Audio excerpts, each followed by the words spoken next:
Дархуул аймгийн засаг даргын дэргэдэх мэдээлэл технологийн өсвөрийн хурдан клубын нэрэмжит аймгийн аврах шалгаруулах нээлттэй сагсан бөмбөгийн тэмцээн болж байна. Дархуул аймгийн хувьд Монгол улсын хэмжээнд цахимжилтын хувьд бол загвар аймаг болж байгаа. За энэ ч утгаараа бид нар бол энэ хурдан системийн тусламжтайгаар нийтдээ 1200 орчим төрийн үйлчлэгийг иргэдэд шууд хүргэх дэд үтцүүдийг бол бүгднийг аймаг сумын хэмжээнд бол хийж чадсан.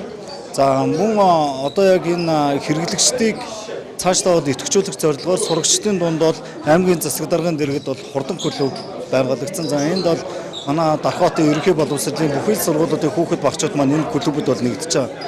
За өнгөрсөн хугацаанд бол нийтдээ Бүгд найрамдах Солонгос улсад улсын хэмжээнд 276 хүүхэд яг энэ хурдан клубээр дамжуулж Солонгос улсад бол туршлага судлах сургалтанд бол хамрагдсан бол тэрний 96 нь манай Дархан хотын хүүхдүүд байгаа байхгүй. Тэгэхээр эдгээр хүүхдүүд маань зөвхөн яг энэ төрийн цахимжилтын үйл ажиллагаанд бас одоо дэмжиж хамтарч энэ клубээр дамжуулж үйл ажиллагаанд нь оролцохоос гадна өнөөдөр спортын төрлөөр хоорондоо бас нөхөрсөг хэлбэрээр тэмцээн орлооныг зохион байгуулах замаар хурдан клубээс сурталчилж байгаа томоохон хэмжээний арга хэмжээ болж байна.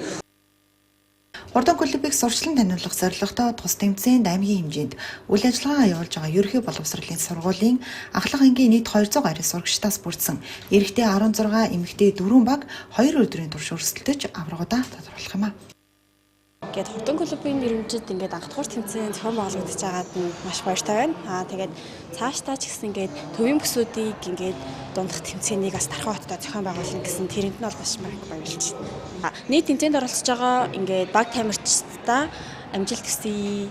Зин тэмцээн маш удаан хүлээжсэн болохоор ямарсан тоглогч одоо маш баяртай. Тэгээ маш олон баг оролцож байгаа бас баяртай байна. Тэгээ одоо ямар зин тэмцээн зохион байгуулж хурдан клубийнхаа маш баярлалаа гэж хэлмээр байна. Маш сэтгэл бол маш өндөр баярлаад бүр догтлоод оролцсон. Тэмцээн болгож байгаа гэж шууд сонсоод шууд оролцсон. Тэгэл багаараа оролцсон дээ. Тэгээ энэ тэмцээнд оролцож байгаа бүх ямарсан багууд амжилт хүсье. Тэгээ гоё тоглолцгоё, нөхцөл тоглолцгоё. Дархуул аймаг дахь төрийн цахим үйлчилгээний хилцэн өсвөрийн хурдан клуб, ахмад насны хурдан клуб, хөгжлийн мэргэжилтэй хүний хурдан клубээр дамжуулан иргэдэд мэдээлэл өгөх, сургагч агш бэлтгэх зорилготой үйл ажиллагаагаа явуулж байна.